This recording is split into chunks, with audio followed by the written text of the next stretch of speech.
So this presentation is kind of like a rehash. I've seen this presentation before a few years ago, but I thought it was very interesting topic in terms that after coming like with the experience of taking a monolithic system and taking it to the cloud, you learn a few things, and then that's when like you think about things like 12 factor will be very helpful for when you're trying to do these things. And so I'll show you how um, Docker can help you to get have a follow 12 factor, and maybe by the end, if you have very specific questions about like deployments, we can do it after the presentation. We can like have a little chat about it. So a bit of background. When Heroku started, they gave everyone the promise of like you can take your application and forget about infrastructure and just put it into a cloud, and it will just work. But at the time when we started doing that, not too many people had experience with like actually creating applications that were cloud friendly. And but what they meant cloud friendly is that infrastructure is no longer one of the things that no longer one of your concerns. It's like you don't care about. There's no system administrator. There are no servers. So your application has to be self-contained. It has to be portable, and you have to be able to move it between different deployment environments. But like not too many people had experience at the time, so what the Heroku guys did is like, okay, let's um, let's set a number of let's set a framework or principles that you can follow in order to have an application that can be distributed, that is scalable, and it's cloud friendly, right? So they wanted to create a terminology and vocabulary that was common to everyone, so that like when you go between different environments, you have common ways of doing things. So the idea is that it's a methodology for software as a service. So you have declarative formats for the automation. So that way that people creating the application and people managing the application in the production environment, they have the same tools that reduce the time and reduce the risks and between just creating the application and putting it in clouds. Uh, Having a clean contract with your operating system, it means that your application is portable. You can deploy it to multiple environments. We don't have to worry about like the specifics of the runtime environment. Um, that means that they're like your applications are like suitable for deployment on modern cloud. That means that if you use an operating system like Linux and you're built for virtualization, then that means that you can go into any of these virtualization environments seamlessly. And like the idea is that once you're in cloud, you can scale out your application horizontally. So how do you create an application that can scale horizontally and can grow as much as your customers need to grow, right? So you don't want to spend time thinking about how to scale your application, more like how to like add more value to the software I'm delivering. Um, so these are the 12 factors. The first one is code base, and the idea is that you have one code base, is managing and source control, and you can have many deploys, and I'll talk about that in a minute. Dependencies, you explicitly declare your dependencies and you isolate them. Your configuration is part of your environment, it's not part of your code, so you have that clear separation between what's your code and your configuration. And then when you put together your configuration and your code, that's more like a release and a deployment, right? So you can have multiple deployments, but you only have one code. Um, you what is this next one? Backing services. Okay, so any backing service, it's treated as an attached resource, and the reason for this is that you don't have system administrators, right? So if you have a database, there is no system administrator telling you keeping an eye on your database. And if your database goes down, it should be really easy for you to stand up a new database, restore, and just point your service to a new database. So if you treat any third party, any third party application or any dependency or use service as an attached resource, then you create like an isolation around your application. So you can for example, deploy that you can in local environment you can have one database or one like Redis, but when you go to production you have different database or Redis. But it's just a configuration exercise rather than like a change in the behavior of the system. You have different. The next one is you have different stages for build, release, and the runtime environment. So like I said, building is just taking all your code and putting it together and creating like a binary. And the release is just taking that binary and putting it together with a configuration for a specific environment. And running is just putting those things together and running in a runtime environment. So that kind of separation allows you to do continuous integration and continuous delivery and makes sure that whatever you have in your development environment is the same what you have in your production environment. And the next one is processes. So the idea is that here is to kind of mimic the process model that it comes with Linux. A process is isolated, is stateless, so you can. It's like a daemon. When it goes down, it gets restarted. So your application should be similar to that. So that that comes with some of the like reliability of cloud, because sometimes you have one instance running and it could be scheduled for this to be decommissioned, and then your service should be able to handle like coming down and down very quickly. And concurrency, this one is it's about having isolated systems that allows you to scale horizontally. This is concurrency in the process model.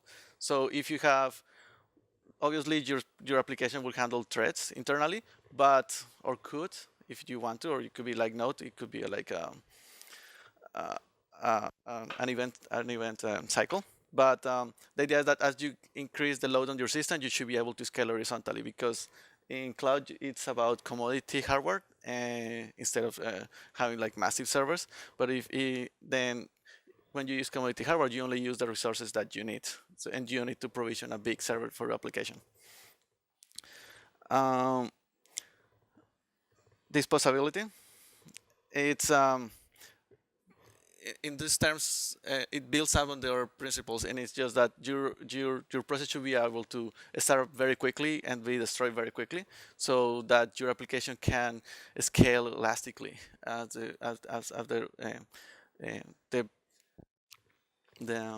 the load on the system increases or decreases. That way you can manage, for example, your bills, because although you're running on commodity hardware, and you're still renting that service from someone. And dev pro parity, it's about having a really small gap between your development environment and your production environment. And the idea is that to keep them as similar as possible. Logs, and in this case it's about your logs as a order event stream, and it's a stream because as long as your application is running, you'll keep having more events coming up. So that puts some constraints in the way you handle your logs, but your application should only care about like creating the streams so you can observe your application. How you handle those events, you can manage that independently. Oh, sorry, I've missed the last one. The admin processes. So admin processes are things that you run once, like every now and then, and it's not part of your application itself, like running a backup of the database or doing a migration. So the idea is that you run these processes like you run any other part of your application. It's just that they run in the same environment with the same configuration, but they run once. But the idea is that they should run as close as possible to the production environment, so that way you minimize risk of running these processes, and then you can test them in isolation as well. So the code base. So I'll start talking about each one of the factors and how can Docker help you there. So the first one is code base, and for code base, you usually have you have a Docker registry, so where you can keep each of the like in terms of code, the releases of your application. So the idea is that you can keep track of them, in a central place.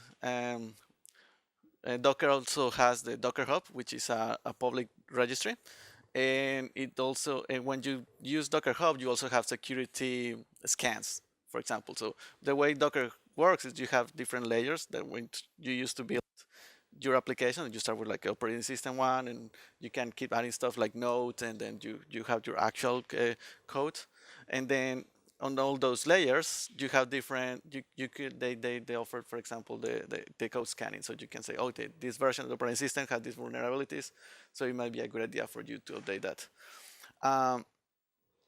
The idea of having the revision control is that you know the deltas between releases, so you as you deploy your system, you know what's changing, and also means that they're like snapshots. So what you run in your laptop, it's what you run in the production. It and how the system gets bootstrapped. And that helps in terms of like development because it's very explicit, and it helps in terms of DevOps because when DevOps looks at your system or like someone doing the operation side of it, they know what you're installing and what comes with your application. And and then the way you do that is in the in the Docker file, and then and here you, oh, there's no mouse there. Okay, you have to believe me. So here you start showing like what are your dependencies in terms of operating system, and you can define them. And they, and depending on how you create your Docker file, they can become one of the layers in your container. Um, Configuration. So the best way to do configuration is environment variables, and so because environment variables are easy to change at runtime, they're very descriptive, and also, and then, and for example, in Docker, you can use the Docker Compose to put some of those specific values when you're deploying. And well, you might think, well, what about like API keys or like private certs, or when I'm doing TLS, I cannot put those on and in a Docker in a Docker Compose that I'm going to deploy because that might be source control. So there are other options for that. There is a Docker Swarm has Docker secrets, and Kubernetes there are also secrets if you use Kubernetes. If you use something else other than Docker, or you don't want to use another facilities, there's Vault, which is secrets as a service, which is very popular. And the idea is that you abstract the configuration from your application, so regardless of which environment you're deploying, you can change those values at runtime. So they're like the actual configuration is separated from your actual, well, the code is separated from the runtime configuration, right? The idea is that you can have multiple deployments on the same app and and and have that kind of isolation. Um, And also one of their objectives is that changing a configuration doesn't require a code change. So one of the things that some people do is they put a little like URLs as a constants in their part of the code.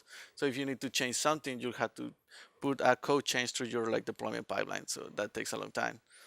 And it's not really easy to revert. So if you have a problem, then it's easier to change a configuration variable rather than to like do a whole deployment. Uh, doo, doo, doo. So backend services.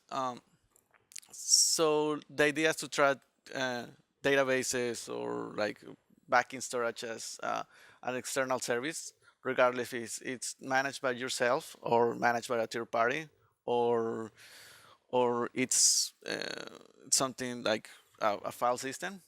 The idea is that when you're in cloud, you can, or when you abstract your application from that, you can technically use anything you want. So a good example is your application might start small and you have a small load, and then you can deploy with your own database as part of the deployment. But as your system grows, you might want to change that to go to like a database as a service, like RDS in AWS, or like Cosmos in Azure. Um, So the idea is that you should be able just to change the configuration system, and then to your application, that backing system, it's like any other backing system. So by creating this kind of isolation, it makes your, uh, your application very portable. And then in Compose, there are ways to do that. If you want to deploy a stack, and you can have in Compose, you can define things like, okay, I have a Redis server service, and you can link different services in the same Compose. So the idea is that when your system starts and you have the external resource as part of your deployment stack, it will wait for that dependency to start before your own application starts, and then it will make sure that everything started. Um, there are some caveats around that, and that you might find when you're actually doing it, but that's the idea. Um, Build, release, and run. Um, Here the idea is to separate the stages, right?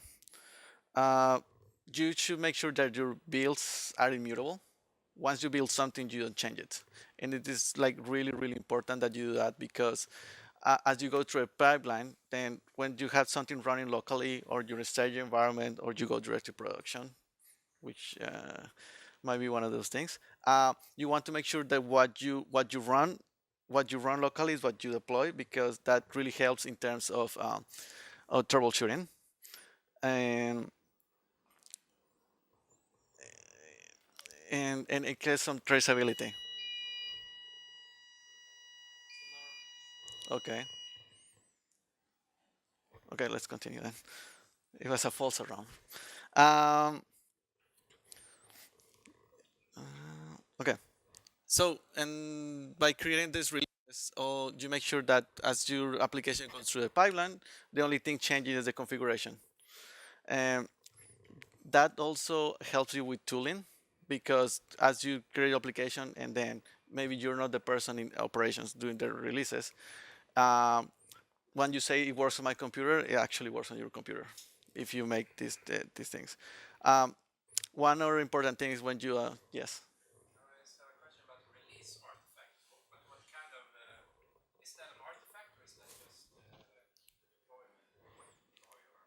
Well, it depends on what you use. You could say my stack file is my release document, right? Because it's decomposed. It has the environment variables, right? And it has which version of the container you're using, and how it connects to other services that are already in your deployment. Like if you're using like Swarm, then it will tell, okay, I'm using this other service, I'm using Redis, or I'm using this database, and you're specifying like more like runtime um, configuration parameters. So that could be your release document, right? And your build, it's immutable in terms that when you say this is the version, you don't change what that actual version of the container means, right? Because once in your production, you want to be wondering, is that 3.1 that I created yesterday, or 3.1 I created this afternoon? Because when you're troubleshooting, that's really important. So you always forward, and you never change the version numbers, like from like containers, previous containers.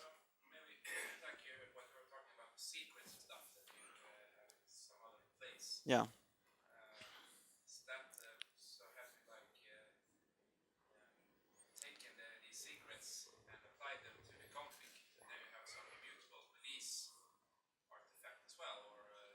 Well, no, the secrets are technically you could version secrets. I think the new version of Vault will have a versioning in their secrets, but like the idea is that you obviously don't want to put those secrets in your release document.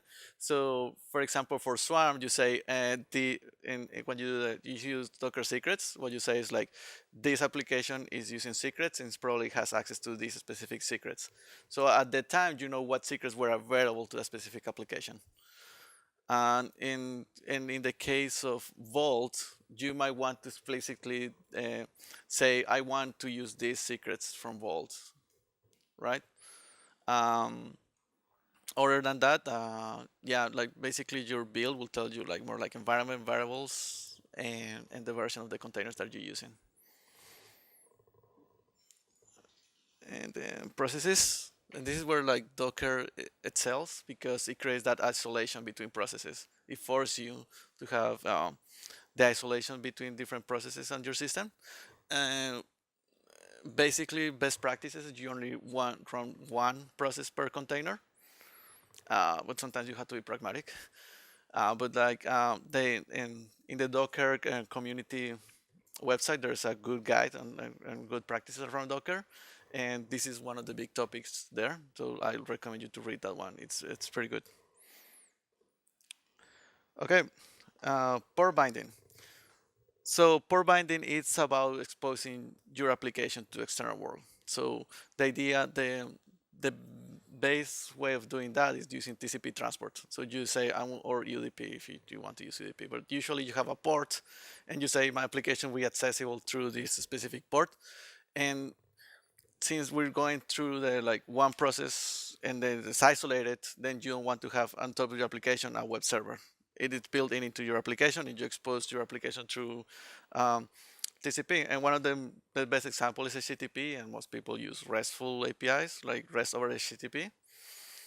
Um, and and then when you do your Docker file, you say, okay, my application is exposed in this specific port, right?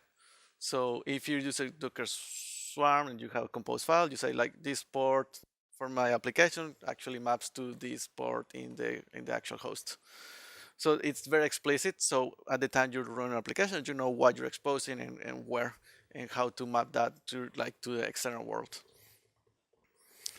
Um, yeah, and concurrency. This is one of the things where having fairly isolated processes and that can start up and die very quickly helps you with horizontal scalability. Is that one of you have Docker, they use containers, so the idea is that you can pack multiple processes in the same swarm or in the same host as you need. So if your application has very small processes, then you can pack more processes in the same machine, and then you can scale as much as you need, depending on what how your load increases. Um, yeah, but on this one, like this is not about microservices or like we started, for example, we started with like a monolithic application, and sometimes you start with a kind of a medium-sized application, but even following this allows you to start doing uh, continuous deployment all the time. So that way, that when you get agility and speed, and you like isolate your processes in this way, it allows you to start evolving your system more easily. So that's like where you get the isolation from processes and concurrency. Then is where you can start, like if you need to, you can go through the microservice journey. But if you don't need to, you still get some of the benefits from like a continuous integration and continuous deployment. And disposability, this is really important. Um, there are a few distributed system fallacies, and one of them is that systems are very stable. And once you're in cloud, you realize that that's not true. So your system has to be able to shut down and start very quickly, because when things underneath you, they're not very stable, and you should be able to start and stop very quickly in terms of scaling. And also like in terms of scalability and elasticity, you should be able to bring up new things very quickly. Um, Swarm helps you a little bit with this. They have orchestration. They have like you can schedule things. In Kubernetes, you have the pods. You can schedule pods to go to different nodes. But the idea is that if the main unit here is the container. So if your application is that container and it can be started and stopped very easily, you can schedule all these things in your cluster, and and it will really help you. One of the big things here is the reverse proxy and balancing. Um, one of the things that when you have many containers of exposing many APIs, it might get difficult because if you're doing microservices, they might expose different resources that you want in one endpoint. So there are a few solutions like traffic, where you can tag your containers and it specifically say, okay, this container exposes these resources in this path, and this contains in this resource in this other path, and then they all go through one like API gateway, so you can expose multiple services there. One of the things that you get out of that you can have multiple containers running at the same time. You can get like automatic retries. For example, if one of the requests goes to one service and it fails, the system automatically retry the next one in line. So that'll give you a little bit like durability and um, stability in the system. And dev prod parity. Yeah, so this one is really important. There are three types of parity. One is time, and one is personnel, and the other one is tooling. And the time gap, it's about CI. Um, the bigger the gap is between your development environment and your production environment, it will be the most risky. It will be very risky to a deployment, because if something goes wrong, you'll have to remember what happened 3 weeks ago. Oh, a code change, it could be a configuration change, something could go wrong, and it will be really hard to revert and go back or even like troubleshoot. So if you keep the time between your deployments very short, then something goes wrong, it's really easy to revert. It's really easy to troubleshoot. The next one is personal gap, and that's the people actually doing the development and the operations.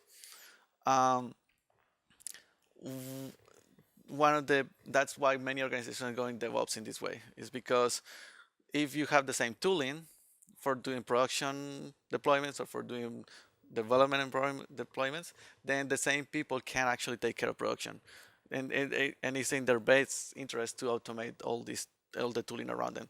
And then by having Docker, you have a common way of doing that and like having and communicate between the two groups. So it becomes more like a collaboration. And then that's the next gap is tooling. If you have the same tools in development and production, it will be easier for you to be agile and collaborate on issues and to bring the customer value very quickly. Logs. So this is an important one, and this is where like Docker can help you as well. Is that if you log everything to standard output, then your application doesn't have to worry about doing rotating logs or connecting to log aggregator or any of that. The idea is that you have log drivers in Docker, so you can reroute your standard output to specific logging endpoints.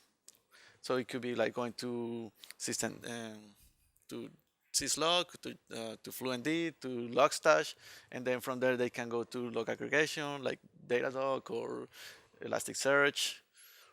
But your application doesn't have to know about that. It just keeps logging. So that way that it abstracts that kind of knowledge from your application, and then you can do neat things around aggregation and log analysis when you're analyzing the behavior of the application or what you have to troubleshoot. You can do nice things like a log correlation.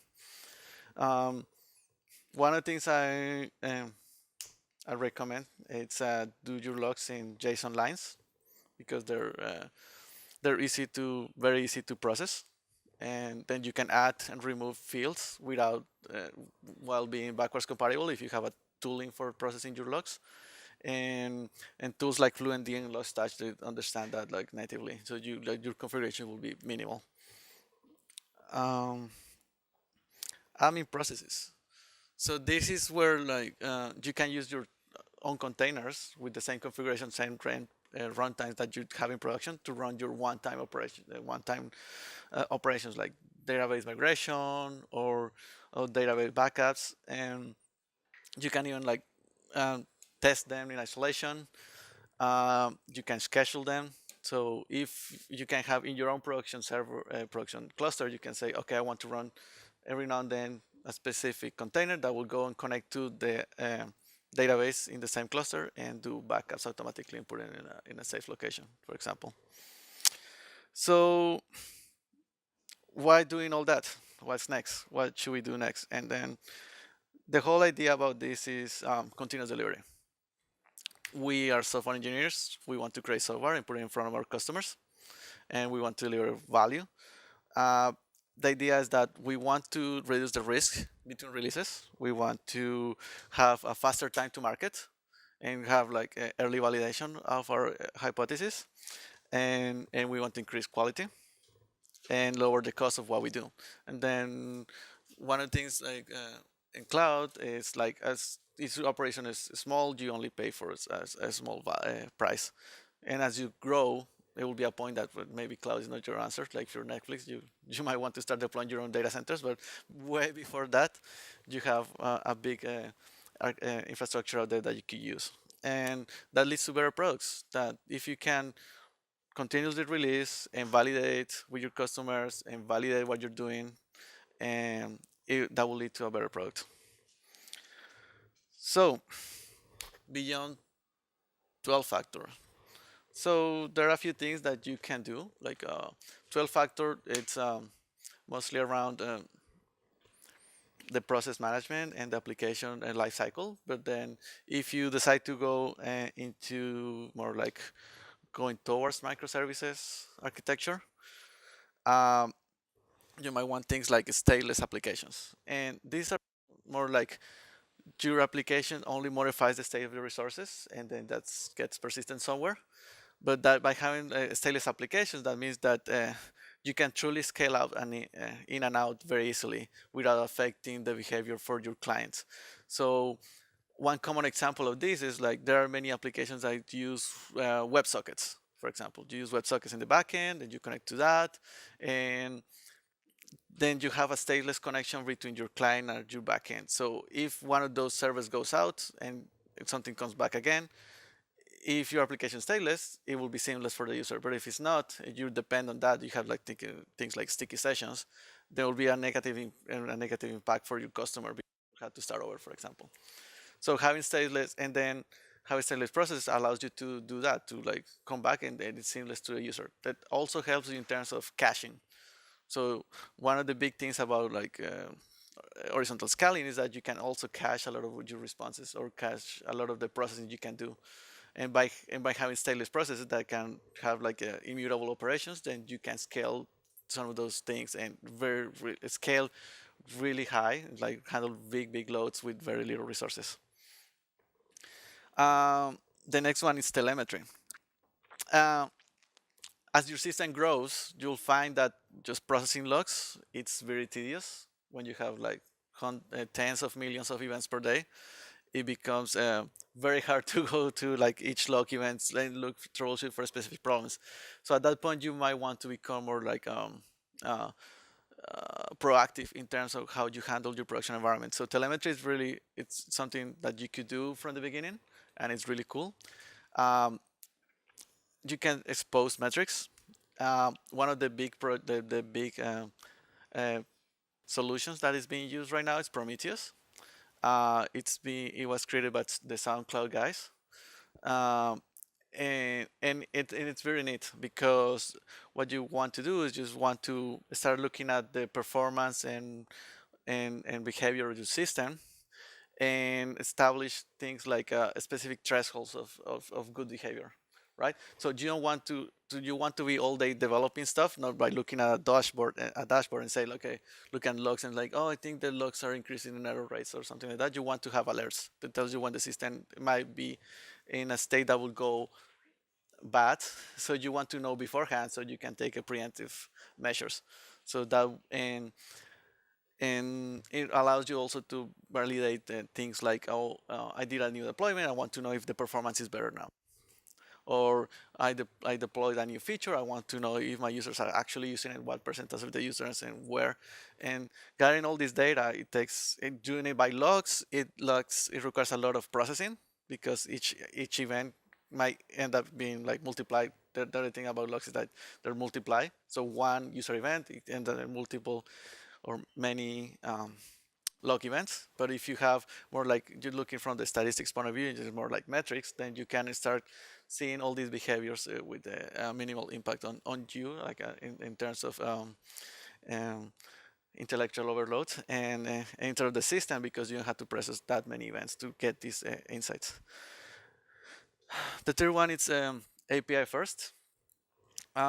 Think about your APIs, how people will use it, not just you, because that also means that you can bring other people in and help you out with how to extend your application and use it in different ways. And the last one is domain-driven design. So if you have a large system um, and you decide to go microservices to the microservice route, it will really help you. So domain-driven design will add complexity to your system. So if you have something small, you might don't want to try it because it's kind of it adds to it. But if you have an application that has multiple business domains, you might want to try this out. And with business domains, I mean you have something like inventory, and you have invoices, and you have orders. Those are like there are different business domains that are like describing and very similar business. They have like have the way that those different domains touch each other is like very common things. Like, but by defining your business domains, you'll be able to see where the microservices live, and you'll be able to split your systems in a more effective way. Um, that's pretty much it. Um, thank you guys for your attention.